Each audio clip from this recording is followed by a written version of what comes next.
Maithili express की शानदार प्रस्तुति।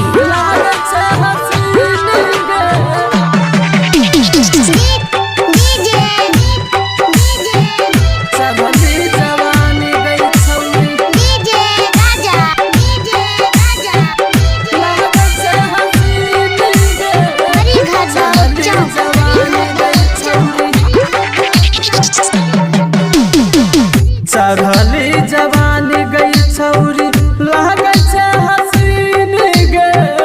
चढ़ली जवानी गई छौरी लागै छै हसीन गे।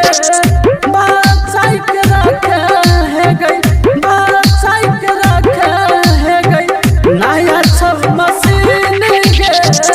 चढ़ली जवानी गई छौरी लागै छै हसीन गे। चढ़ली जवानी गई छौरी लागै छै हसीन गे।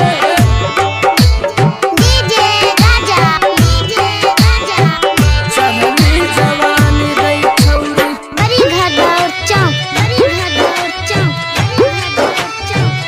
लागै छै हसीन गे। चढ़ली जवानी गई छौरी विष वाला वादा है गई रहू अधूरा गे। ये किस्म छौरी बोले कर भी पूरा गे। ये किस्म छौरी बोले कर भी पूरा गे। विष वाला वादा है गई रहू अधूरा गे। ये किस्म छौरी बोले कर भी चढ़ली जवानी गई छौरी लागै छै हसीन गे।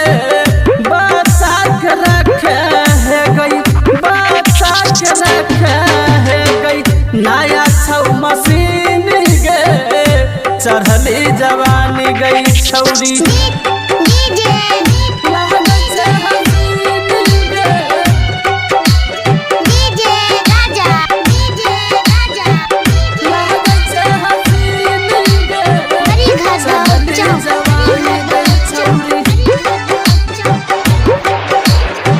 गायक प्रभु कहब माला छै बढ़िया।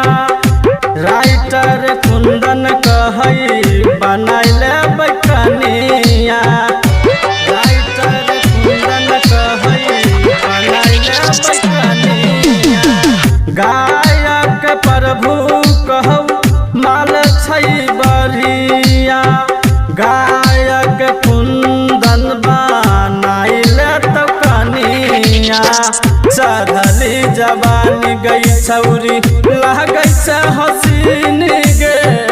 बचाई के रखे है गई, बचाई के रखे है गई नया छौ मशीन गे। चढ़ली जवानी गई छौरी